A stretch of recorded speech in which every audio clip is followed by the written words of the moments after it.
Well, hey, how y'all doing out there this morning? Listen, as many of y'all know, and as many of y'all go through in our time, our little blink of the eye that we're alive on this planet, we have good times and we have bad times, and some of the bad times can get deep. Sometimes you can think everything sucks, man. Some people go so low as to leave this world, and so in an attempt to explain that, and maybe, and because I've just made some serious comments about the Creator, what you call God. The reality of all the things good and bad just hit me this morning at the strangest damn time. And I was just going to let y'all know because this is also part of a lifelong search for many of us. And where I'm not telling you anything definitive because there is nothing definitive about what we don't know. I can also just let you know, I just want to really let you know that there's lots of knowledge and wisdom of the spirituality inside of you and the spirituality around you and in our universe that you were just not taught to seek. Okay, so if you wasn't taught to seek it, that's fine, and I'm cool with that. But you need to go try some things on your own. You don't need to take what you were first shown ever, ever, and take that. I mean, isn't your eternal soul or your spirit, your soul, isn't that worth knowing the truth?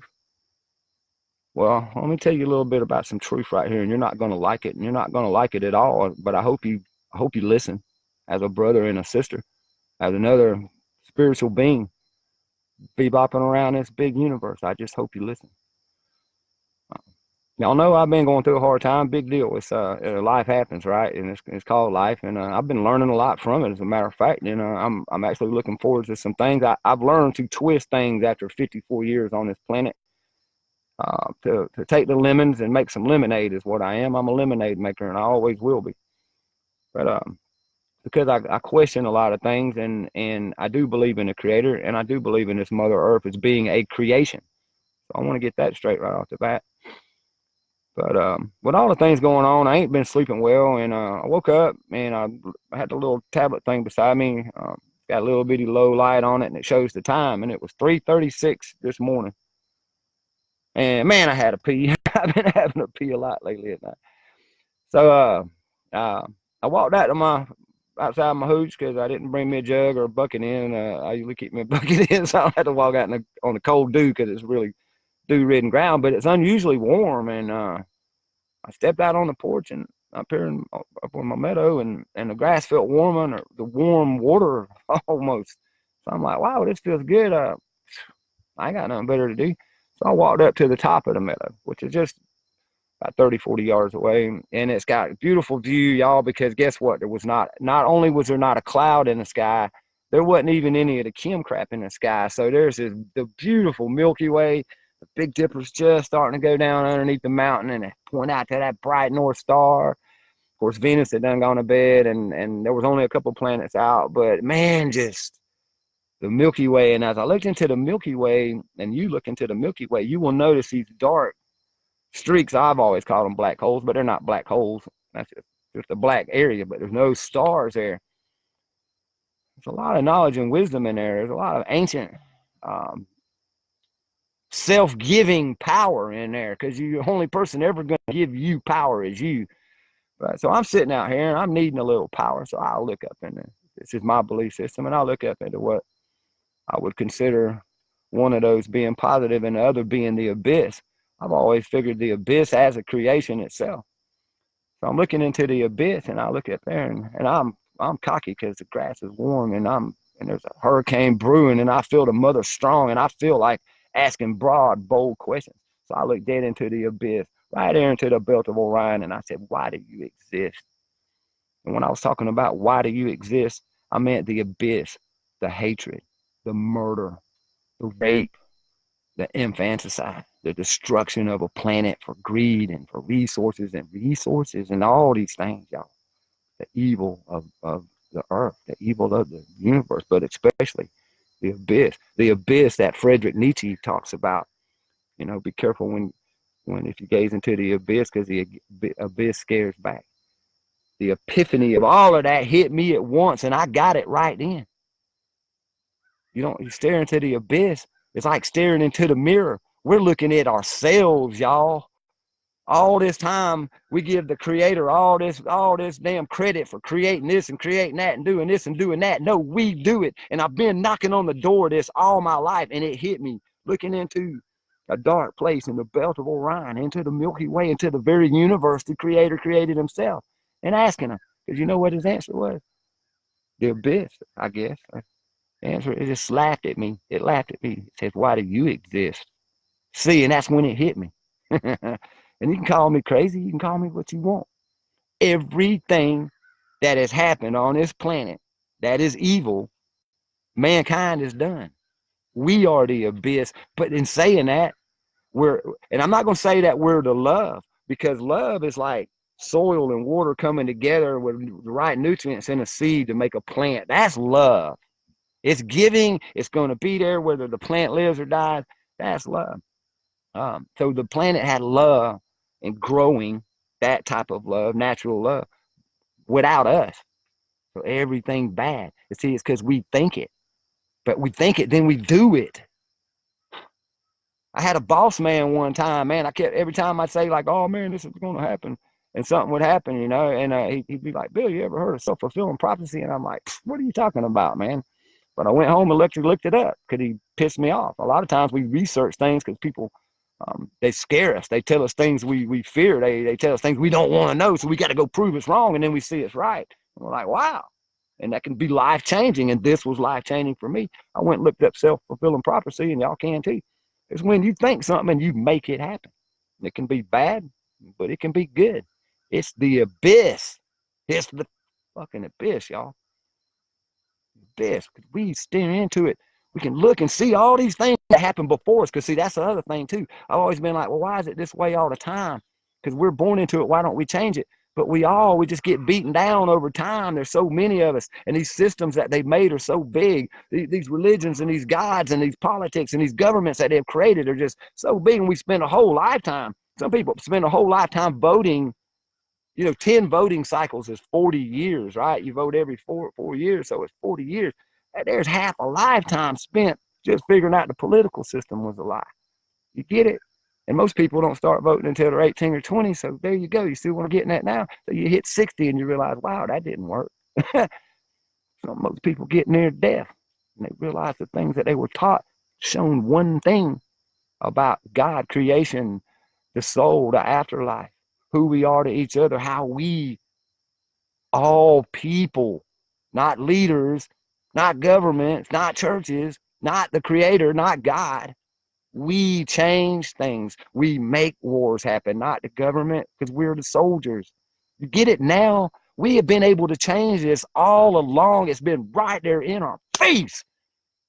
But they messed with us with all the little bells and whistles and stupid things. Firecrackers popping in the sky. Boom, boom, boom. Wow, wow, what's going on? What's going on is you are the change, and you always have been. That saying I love so much from Buddha, the mind is everything. What you think, you become. I love it because I've always knew that. What I think, I am. I think happy, I am happy. I think sad, I am sad. I let something get to me and I'm thinking angry, I'm going to be angry. But guess what? It goes way beyond that. Not even as a collective, just as one man, like that one Chinese man that stood in front of that tank. He was free. He quit gazing into the abyss. He was going to destroy the abyss. It's all inside of you, y'all. We can group up and we can take care of this. And yes, things are bad in the world because we were born into this world. We didn't. When you're born innocent. You're born with none of this stuff inside of you, the hate, the indoctrination. I'm an American. I'm a Russian. I'm a Chinese. I'm black. I'm white. Yeah, and ain't none of that. You don't know none of that. You know exactly what this meadow knows. Life. Period. Life. And growing, which is love. So you know life and love. And then you're taught everything else. What if we had a generation? Y'all wait for this. What if we took a generation of just 100 kids out of this one generation, told them this from the get-go, like from birth? You are the most powerful thing you'll ever know. You are a part of the great, vast universe. You were created, but what you do with life is up to you. Don't be subservient. Don't kneel. Don't bow to no man, no God, no nothing. Live the most respect And when I say you don't bow to a God or a government, let me tell you why. Let me tell you why. You were created. You weren't created to kneel. Even the fake Bible, the King James Bible that was written said God had cherubims that were created just to worship him. So what the hell are you doing? Think, and I'm leaving that Bible out of it because, see, that's all a part of the abyss. We made that. Get it now? You get it now? I hope this falls on y'all like a ton of bricks. I hope every time you see a picture of me or hear my voice, you spit on the ground. This should knock your socks off. You are the most powerful thing ever. And you wanna say something about certain things that are very old, very ancient that people seek. Once again, I'm gonna say this, and this is for my sisters out there and brothers out there that know what the hell I'm talking about. Just because other people and you that don't know were not taught about times or numbers or really any of the things, the fact that spell, you get it, words, physical frequency release and energy release, the vibrations, whatever you want to call it, manifested in the words, song, dance, even. You can communicate. The English language ain't the only way to communicate. The human language is definitely not the only way to communicate. You have a frequency transceiver right there, which means it transmits and it receives. You can put it out and you can bring it in. It's a whole new way of communication. And just because you don't know it, don't mean that you can look at me and say, oh, this is that crazy redneck. Maybe living in the woods. Maybe because my mom did go throw me out in the woods when I was 3 years old. Maybe I did get that, and some people don't got it. So that's why I'm not judgmental about it. I just say seek it. Please seek it. Please seek your own inner spirituality. Find your soul before you get to worrying about who's going to save it for you. Because you're going to come and find out. You're the only one that can save your soul. Because it's not going to. There's only one true darkness, y'all. And that's when you become so evil that you completely separate yourself from all type of spirituality, all things light. And when you separate yourself from all things light, you go to darkness.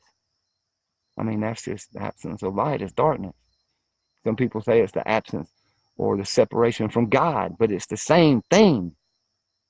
So you can't become that evil. And being selfish is evil in the sense that, and I'll tell this story because I love this story, but you talk about, like poor people are all scrubby and they're greedy and they're all snatching and all that. Listen here, from tribes in Africa that were starving to death to our cities here at the food lines, or somebody gets a pack of gum even. There was a Catholic missionary somewhere over there in Africa trying to do something good, and he gave an orange to a group of starving kids. They were all sitting around in a thing looking at them all starving. So he gives it this little old big belly boy, and he goes over there and he's peeling that orange as quick as he can, because he's hungry. But what does he do? He starts slicing that orange, and he gives all his little buddies right there a slice. Everybody ate that orange, and he's starving to death. One slice wasn't going to save him, but one orange wasn't going to save him neither. Huh? That's tribe. That's human love and respect right there. They didn't all care how they looked. They was all raggedy. Everybody was poor, but like I said, when you realize that one slice ain't going to save you, but the whole orange ain't going to save you, when you get some mentality like that, you'll look at your brother in a different light. You look at your life in a different light. Because if we don't start changing the way we perceive things right now, see, I never told you I wanted to change your heart or your mind. All I want to change is your thought process. Like your eyes, if I could just take the rosy colored sunglasses off once in a while and let you see the beautiful green reality of this world in our minds and what we do to it, maybe we could get some real change. But you're the only one that can change you. I can just remind you as a brother, and I can also explain to you and tickle your brain a little bit, so maybe you'll go think. Maybe you'll go open up this computer for something else than pot farm or showing what you had for dinner. Of course, I don't mind showing you what I had for dinner because I want you to eat healthy. ever stop and think about that. I got in trouble for that not too long ago. Like, well, Bill, why don't you show us when you take a shit? And I'm like, well, you might not like that. It's up on the hill. But I got a picture of my outhouse.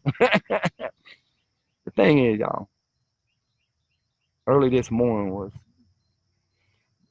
it was wonderful to me because I love magical moments. And what you call supernatural, I just call naturally super. So it's just naturally super to me because I've seen it my whole life. So whether I've been insane my whole life or whatever,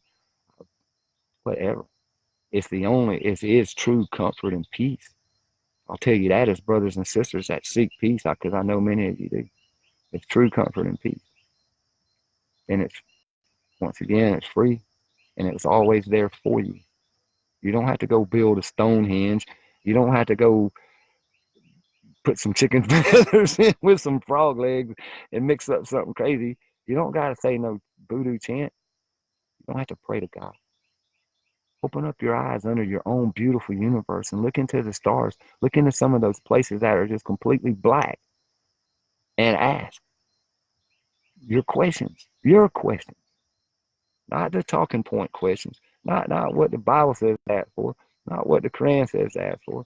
Not what the Torah or the Talmud says ask for. What you need to know to make you a complete, solid human being. So you can be a better steward of this planet and you can be a good brother and a good sister to me. Because that's all I'm trying to do.